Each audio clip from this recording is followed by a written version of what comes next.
asiento por un momento. Gloria al Señor Jesús de Nazaret. Dignos de alabanza ese Dios maravilloso.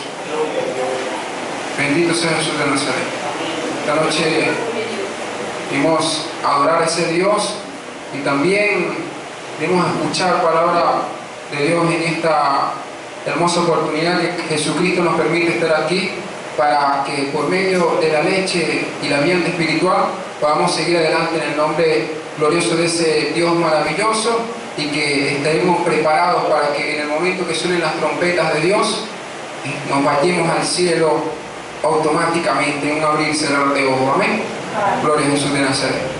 En esta noche quisiera comenzar la predicación, la exposición de la palabra, compartiendo con ustedes algo que pude leer en una publicación de parte de un grupo de eruditos, los cuales luego de una larga investigación expusieron una lista de los libros más importantes por su influencia beneficiosa en la humanidad, por su influencia beneficiosa sobre la humanidad. En esta lista de libros se encontraban, nombrando algunos de ellos, las tesis de Martín Lutero, y también se encontraba otro libro llamado El Progreso del Peregrino, el cual su escritor es Juan Bunyan. Pero ante la cantidad de libros, para no seguir mencionando algunos de ellos en esta noche, que fueron publicados y fueron escogidos como grandes escrituras que habían impactado sobre la humanidad y habían ayudado para el cambio de los seres que se encuentran sobre la faz de la tierra, muchos de ellos daban esa fe y compartían en esa palabra de que se sintieron inspirados en escribir en esas líneas, esos textos, luego de leer y meditar en el libro de los Romanos, en el libro, la epístola del apóstol San Pablo a los Romanos, una epístola que ellos mencionan que cambió su vida y que impactó fuertemente todo su ser, y que los llevó a la condición de pasar de predicadores totalmente sin fe, totalmente incrédulos, a predicadores con un mensaje diferente, bastante firme, y que también este mensaje ayudaba a las almas, a las vidas. Eran unos predicadores creyentes. Algunos de los versículos que estos escritores mencionaban en dicha publicación era en el libro de Romanos capítulo 1 versículo 17, cuando dice: mas el justo por su fe vivirá. Y sí, realmente la Biblia nos expresa de que la fe es sumamente importante para nosotros poder alcanzar lo espiritual y mantenernos según la voluntad de Dios, creyendo de que ese Dios maravilloso se manifiesta cuando nosotros confiamos en Él. Gloria a Jesús de Nazaret. La fe es sumamente importante en la vida de todo creyente, tanto que también nosotros podemos encontrar en el libro de los Hebreos cómo el Señor detalladamente habla sobre la fe, da el concepto que ya nosotros no sabemos en el capítulo 11. Dice que la fe es pues la esperanza, es la convicción de lo que se espera que tenemos la confianza en eso que estamos esperando. Dice de la siguiente manera, disculpe. Gloria a Jesús.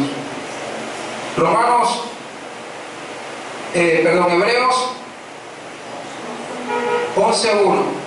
Es pues la fe y la esperanza de lo que se espera, que la convicción de lo que no se ve. Y también, da ciertos ejemplos con respecto a la fe, hombres que alcanzaron una fe maravillosa y que a medida de que iban transcurriendo en los caminos de Dios, en los caminos de ese Dios maravilloso que lo había llamado, demostraban a la humanidad, al pueblo, que habían creído en algo sumamente especial, que habían creído en algo que había transformado sus vidas, y por eso ellos habían renunciado a tantas cosas. Pero también en el mismo libro de los Hebreos, capítulo 12, ya ahora en el versículo 2, menciona algo también con respecto a la fe, o en quién debemos poner la fe. Luego del apóstol dar esa epístola, esa explicación de la fe a estas personas, los hebreos, luego le dice en quién hay que poner la fe. Y el apóstol menciona puestos los ojos en Jesús, el autor y consumador de la fe. Es decir, de que una persona sí puede alcanzar la fe, que puede tener la convicción de lo que espera y puede tener la confianza en eso que no se ve, la convicción de lo que no se ve y esperar lo que aún él espera que no ha llegado, por medio de lo que él puede creer, por medio de la fe que puede desarrollar, pero que también la puede colocar en otras cosas que no es nuestro Señor Jesucristo.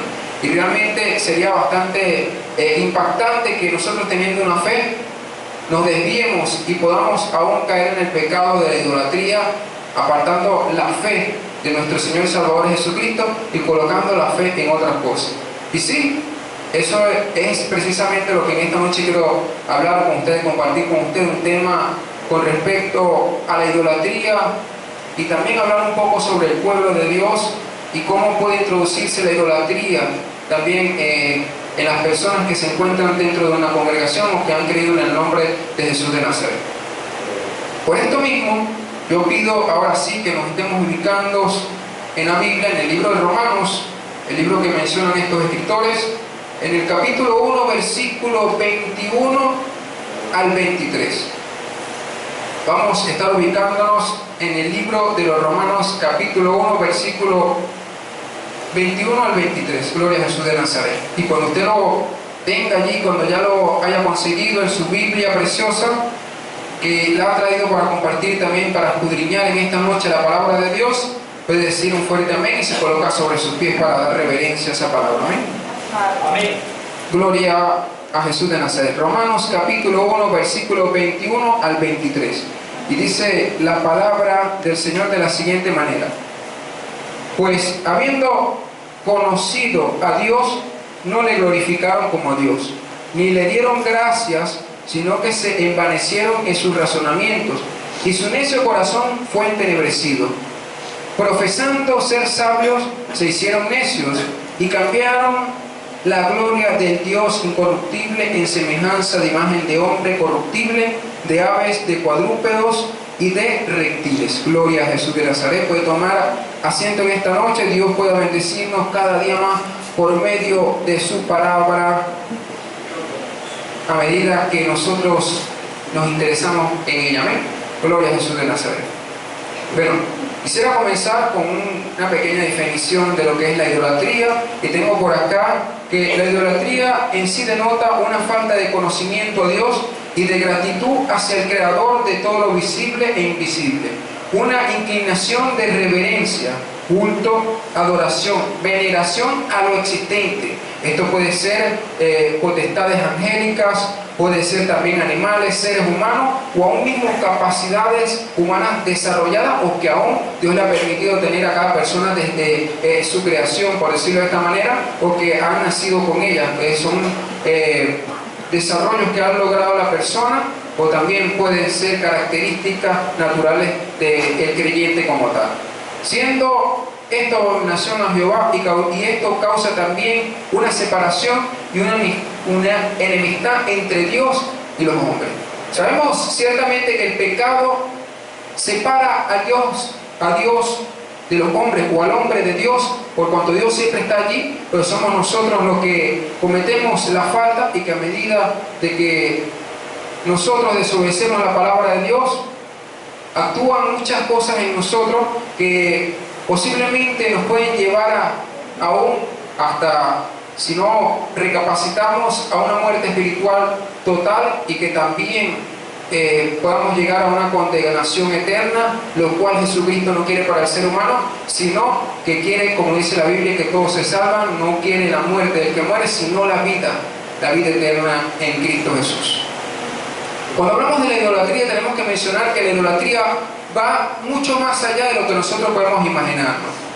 Vemos por medio de la palabra cómo posiblemente la idolatría nace o se manifiesta por primera vez en la rebelión de Luzbel, de ese ángel que fue creado preciosamente con abundancia de cualidades, pero que pareciera como nos dice allí la palabra de Dios, citando esto en el libro de Isaías capítulo 14 del 12 al 14 y Ezequiel 28, 13, que pareciera que por causa de las grandes cualidades con el que fue creado, lo alcanzó algo, y era de que él mismo vio que tenía bastantes cualidades y que por estas cualidades apareció algo en él que se llama la iniquidad, y que posiblemente la iniquidad se tomó de estas grandes cualidades para llevarlo a querer ser igual al Altísimo, a ser Dios viviente, lo que trajo consigo una fuerte consecuencia entre una separación entre aquel ángel precioso que fue creado para servir a Dios y para estar pendiente allí de la obra del Señor y servir a ese Jesucristo vivo que está en los cielos, pero que posteriormente por la desobediencia y por esto que llevó a que se enalteciera, fue desechado delante de la presencia de Dios. Gloria a Jesús de Nazaret. Hemos conocido entonces cuál es el conocimiento, cuál es el concepto, y también dónde posiblemente puede iniciar la idolatría, o dónde se manifiesta por primera vez. Pero también tenemos que hablar de que ahora, sobre la faz de la tierra, la misma Biblia nos narra historias de grandes hombres que fueron llamados por Dios, hombres llamados de Dios, hombres los cuales aún nacieron en el pueblo de Israel, la nación santa del Señor, pero que a medida de que ellos fueron transcurriendo en los años de su vida, fueron cambiando la visión, y que fueron seducidos y tuvieron una influencia satánica, lo cual los llevó a adorar a otros dioses y a cambiar esa visión o esa perspectiva que tenían con respecto a ese Dios que para el pueblo de Israel era un Dios, un único Dios, era un Dios el cual ellos adoraban, pero que luego pareciera que estos hombres llamados de Dios, profetas, también habla de jueces, habla también la Biblia de hombres, reyes también, que cometieron grandes idolatrías en el pueblo de Israel, y que por causa de esa idolatría murieron espiritualmente, y lamentablemente fueron desechados muchos de ellos por cuanto no se arrepintieron de su pecado. Pero ahora bien, sabiendo nosotros el concepto de idolatría, y sabiendo de que en el pueblo de Dios, el pueblo escogido por Dios, también se ha manifestado la idolatría, tenemos que mencionar, o podemos nosotros decir de que la idolatría se pueda identificar, porque podemos decir de que existen dos tipos de idolatría. En este caso, cuando hablamos de una idolatría llamada, que podemos llamar una idolatría explícita o una idolatría sutil. Dos tipos de idolatría que se pueden manifestar en el ser humano, los cuales vamos a detallar un poco cada una de ellas para saber qué tipo de idolatría en algún momento pudimos tener, o que nos puede estar atacando, o que quizás la idolatría que se puede manifestar también en las personas que no conocen a Jesucristo, como para tener un conocimiento más amplio y saber cómo ayudar a este tipo de personas. Gloria a Jesús. Cuando hablamos de la idolatría, comencemos con la idolatría explícita. Podríamos decir que la idolatría explícita es aquella que se expresa o manifiesta de un modo directo y claro. Gloria a Jesús de Nazaret. Repito, la idolatría explícita es aquella idolatría que se expresa o manifiesta de un modo directo y claro. Gloria a Jesús. Vamos a ver un ejemplo de idolatría explícita por medio de la palabra.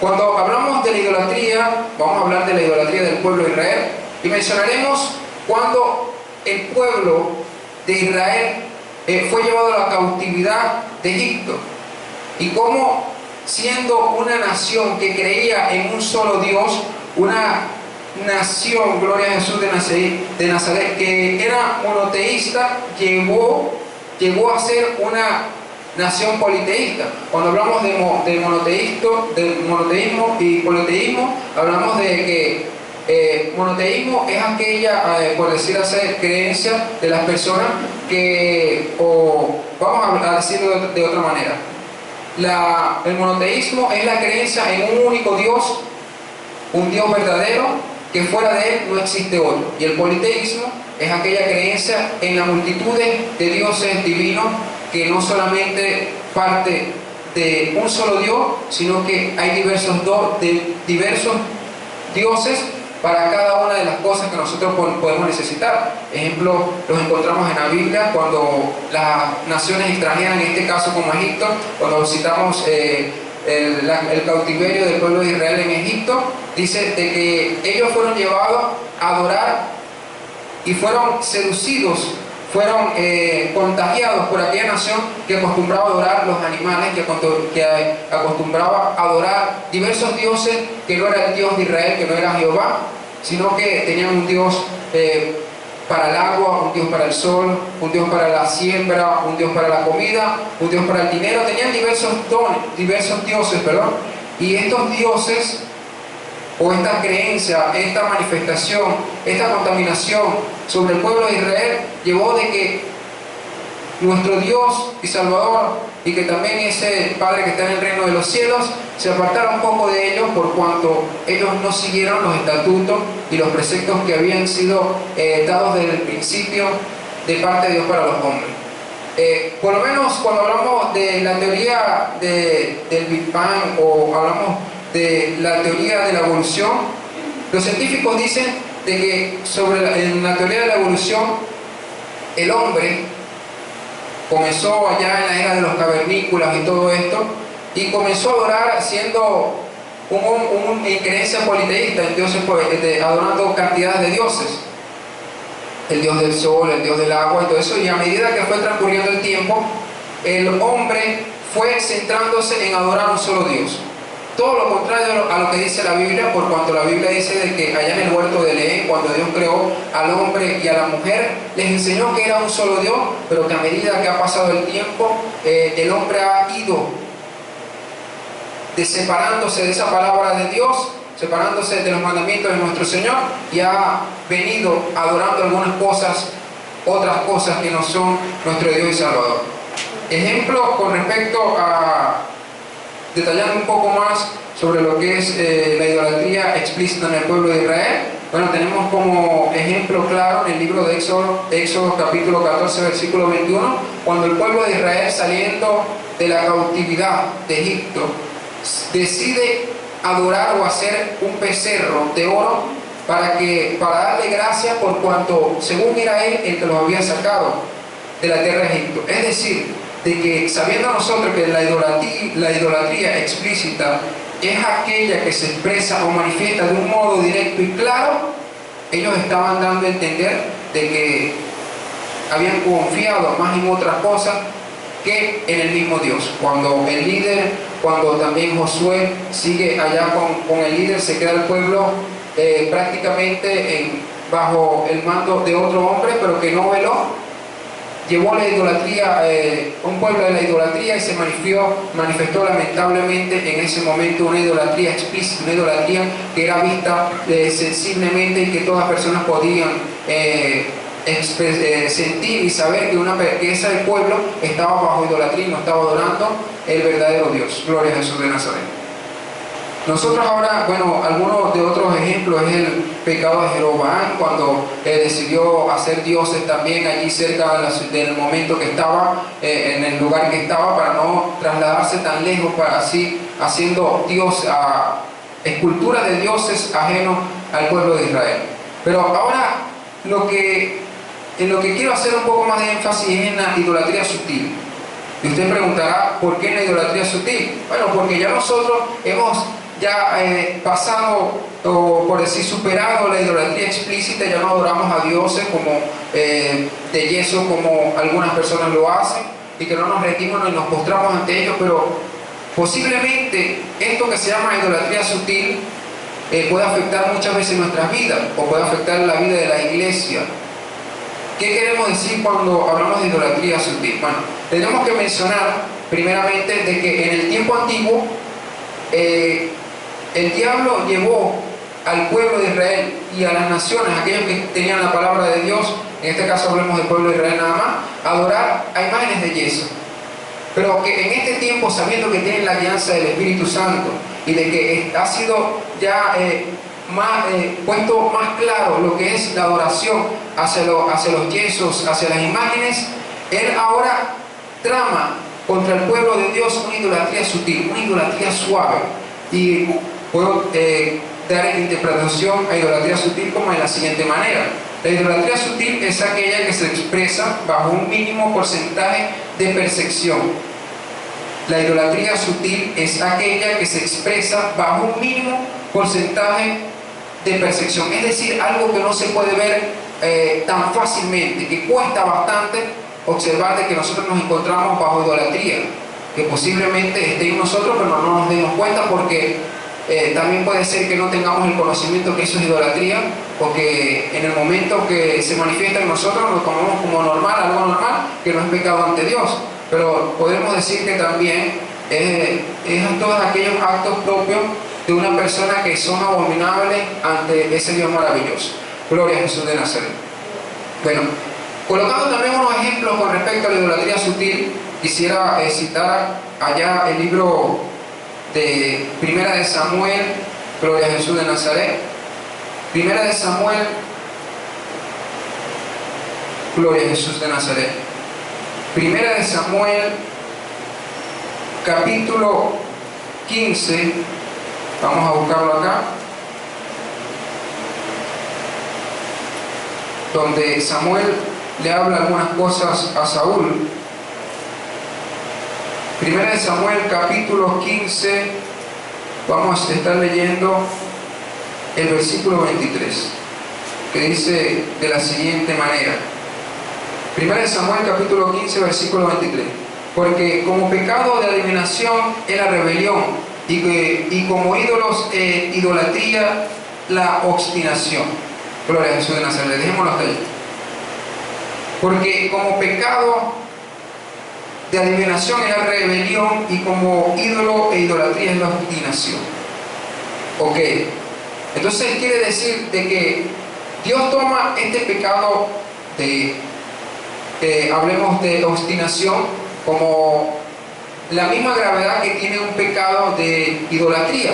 Pero ¿qué es la obstinación en realidad? ¿O a qué se refiere el Señor cuando dice esa palabra? Posiblemente tenemos nosotros un concepto de esto, pero yo estoy investigando un poco acá en el diccionario y pude conseguir lo siguiente, que es el concepto de obstinación. Dice: obstinación es una persona terca, que no entiende, que no razona, que no acepta cambiar su opinión, persona que siempre cree tener la razón. Ahora, nosotros cuando hablamos de obstinación, citamos ese texto allá en el libro de Samuel, cuando este profeta le habla a Saúl, el rey que se encontraba en ese momento frente al pueblo de Israel. Tendríamos que mencionar también lo que él había hecho anteriormente y por qué le dice el Señor, o por medio del profeta, este tipo lo exhorta de tal manera. Y es porque este hombre, este rey llamado Saúl, había llegado al punto de ser obstinado, por cuanto había cometido cosas que lo habían llevado también a esa posición de aún de caer en idolatría. ¿Qué quiere decir esto? Que en el momento que él desobedece la palabra de Dios, y que cuando pone en poco, así como se mencionaba en esta mañana el profeta de Dios, comienzan a suceder cosas en su vida que lo llevan y Dios permite, lo entrega a que esos pecados, esos pecados que luego vemos en la palabra de Dios que sucedieron en la vida de Saúl, empiecen a manifestarse en su vida, y que lo llevan a tal punto de creer que él siempre tiene la razón, que él puede hacer lo que él quiere, y de que, bueno, no le importa lo que diga las demás personas, porque él siempre tiene la razón. Se convierte en un terco, se convierte en un necio. Gloria a Jesús de Nazaret. ¿Y al nombre de Cristo? Gloria a Jesús de Nazaret. Se olvidó, el rey Saúl en ese momento se olvidó de la palabra de Dios, y se había olvidado también que el Señor Jehová es el que pone, quita reinos y el que toma las decisiones en su pueblo, como en este caso nuestro Señor Jesucristo refleja sobre la iglesia del Señor que Él es la cabeza y nosotros somos los miembros del cuerpo, y que como Él siendo cabeza y teniendo el cerebro, el cual es el que manda señal a todo el cuerpo para que se mueva, nosotros debemos obedecer lo que Él diga. Pero no, Saúl desobedeció y cayó en un pecado sumamente fuerte. Asimismo, cuando yo buscaba el concepto de obstinación, me conseguí con un sinónimo de esta palabra, el cual también se mencionaba días atrás aquí en la congregación cuando nuestro pastor daba las enseñanzas con respecto a las evangelizaciones, que es la palabra contumaz.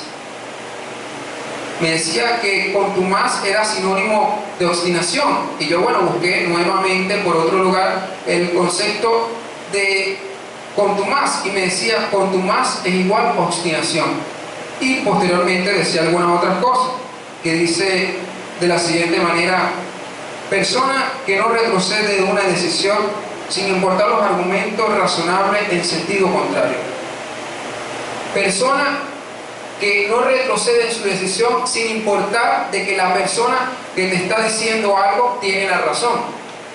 Se vuelve también, aparte de necio, se vuelve un terco, se vuelve un desobediente, un altanero, y se crece todo lo que está dentro de la persona, que fue lo que Saúl en ese caso se convirtió en un contumaz, en un obstinado, que luego de desobedecer esa palabra, que se manifestó en él aquello que dice el libro de Salmos capítulo 14 versículo 1, que dice: el necio dice en su corazón no hay Dios, se ha corrompido, dice la Biblia, hacen obras de abominación. Gloria a Jesús de Nazaret. Sabiendo que esta es alguna de las cosas que se manifiestan, uno de los ejemplos de idolatría sutil que puede estar en nuestra vida, tendríamos que mencionar rápidamente también aquel ejemplo que da la palabra de Dios ante la autosuficiencia en el creyente o en la iglesia del Señor. Hablamos de creyente como tal en particular, y citamos la Biblia en el libro de Apocalipsis capítulo 3 versículo 17. Si usted me puede seguir allí en la Biblia, me va a ayudar a leer allí en el libro de Apocalipsis capítulo 3 versículo 17, que dice de la siguiente manera, hablando el Señor mismo a la iglesia de la Odisea: porque tú dices, yo soy rico y me he enriquecido y de ninguna cosa tengo necesidad, y no sabes que tú eres un desventurado, miserable, pobre, ciego y desnudo. Gloria a Jesús de Nazaret. La autodeficiencia es un pecado terrible ante los ojos de Dios, y la razón es porque el hombre sencillamente es muy frágil, y que el hombre está expuesto a la muerte, está expuesto a las enfermedades, está expuesto a cosas que pueden suceder en nuestra vida en cualquier día, en cualquier momento, que pueden acabar con toda la parte física, con todo el conocimiento, con todo eso que nosotros tenemos como concepto alto de nosotros, que sobrepasa aún la posición que debemos darle a Dios. ¿Qué quiero decir con esto? Que precisamente cuando un creyente se cree de que es autosuficiente para ser enseñado por otra persona, por decirlo de esta manera, o que es autosuficiente para no guiarse por lo que otra persona que tiene la autoridad de parte de Dios le dice, ya cae automáticamente en desobediencia de parte de Dios y se crea una idolatría en él, que fue precisamente lo que explicamos al principio con respecto a los ver, cuando mencionamos que por causa de la muchedumbre de esas cualidades que tenía, dijo, pero si yo tengo tantas cualidades, soy hermoso, soy así, soy de este tipo, predico bien, por decirlo de esta manera, dirijo bien, conozco la palabra bien, ¿para qué voy a obedecer a Dios si yo soy autosuficiente para yo también ser semejante a Él? Y es allí cuando comienza el problema. Gloria a Jesús de Nazaret. Para seguir un poco más rápido, podemos decir de que aún así, a pesar de que el hombre es frágil, y la incertidumbre de la vida está de continuamente en el hombre, en el momento que un hombre es autosuficiente, se cree autosuficiente y cae en el pecado de la idolatría sutil, pasa a ignorar por completo a Dios y no tomar decisiones según la palabra de Dios, según los conceptos o el orden de Dios. Podemos decir que la autosuficiencia es planificar sin contar con Dios. La autosuficiencia es no reconocer a Dios. La autosuficiencia también es asimismo es presumir, gloriarse y ser arrogante. En pocas palabras, la autosuficiencia es pecado. En Saúl también se manifestó esa autosuficiencia. Soy yo el que puede, yo estoy bien así. Aparte que era contumaz por cuanto se le reprendía y seguía en desobediencia y no le importaba, sobrepasaba cada uno de los preceptos en el Señor, de lo que Dios quería hacer con él en obediencia. Pasó por encima de esto. También en la iglesia de la Odisea el Señor le dice de que deje de ser autosuficiente o tener un concepto autosuficiente de Él, por cuanto Él ya depende del Señor, por cuanto la misma Biblia dice de que nada podemos hacer si no es por la voluntad de Dios, y que sin Cristo lamentablemente no podríamos seguir adelante en este camino. Tanto que el Señor le dice, pero tú estás desnuda, estás así, y luego le dice, bueno, pero lávate, cámbiate, por cuanto estás desnuda, y tú mismo, el enemigo te ha llevado a un estado que todos te ven desnudo, pero tú no ves la vergüenza, la desnudez que hay en ti, por tu autosuficiencia, por creer que eres aún mayor de que los demás y que no debes depender de las autoridades y no debes depender también de Dios. Dios le dice ciertas cosas a la iglesia de la Odisea, pero también, bueno, conociendo ya la idolatría en el pueblo de Israel, la idolatría explícita, la idolatría sutil en la vida del creyente, y también podríamos citar algunas cosas más que se puedan manifestar en la vida de los creyentes, que lleva al creyente a idolatrarse a sí mismo o a idolatrar otras cosas, como también dice la Biblia que idolatría también es el pecado de concupiscencia, hablando con respecto a la fornicación, al amor al dinero, a las codicias, a todo aquello que van contra la palabra de Dios, por cuanto colocamos primeramente aquello que al mismo Dios, y que no nos importa el plan de Dios, sino que colocamos aún eso que está allí a nuestro lado para satisfacernos a nosotros. El Señor es en estos tiempos, en la palabra de Dios, que dice que para estos tiempos nos debemos cuidar tanto, que debemos, por cuanto son tiempos ya cortos para la venida del Señor, tenemos aquel que está casado, hágase que como si no lo estuviese, por causa del Evangelio y todas aquellas cosas, sabiendo de que aquellas personas también se pueden descuidar un poco con respecto a esto. Pero también, bueno, recomendaciones rápidamente con respecto para los santos sobre la idolatría. Bueno, sabemos que los santos son personas que han decidido servir o vivir para su Dios y que como consecuencia se apartan por completo para Él. Los santos deben guardarse de la idolatría. Josué 23:7 dice, para que no os mezcléis con estas naciones que han quedado con vosotros, ni hagáis mención, ni juréis en el nombre de sus dioses, ni los sirváis, ni os inclinéis a ellos. También dice en 1 Juan 5:21, hijitos, guardados de los ídolos. Como otra recomendación podemos decir, no tener nada de relación con la idolatría en nuestras casas. Deuteronomio 7:26, cuando el Señor exhorta que no haya ninguna cosa de esta en nuestra casa, por cuanto se convierte en anatema delante del Señor. También el apóstol Pablo dice en 1 Corintios capítulo 10 versículo 14 que debemos huir de la idolatría. Dice, por tanto, amados míos, huid de la idolatría. Y como también otra recomendación a los santos, podemos decir, no tomar parte en cosa alguna de relación con el pecado con respecto a la idolatría, por cuanto cuando compartimos con ese tipo de pecados de idolatría, nosotros siendo creyentes, dice la Biblia, que nosotros abogamos o que participamos, aún como los demonios participan en dichas ceremonias. Y quisiera concluir, bueno, con ese texto en el libro de Salmos, capítulo 139, versículo 23 y el versículo 24, que dice: examíname, oh Dios, y conoce mi corazón, pruébame y conoce mis pensamientos, y ve si hay en mí camino de perversidad, y guíame por la senda de justicia, la senda de verdad. Guíame por la rectitud que tú deseas para cada hombre.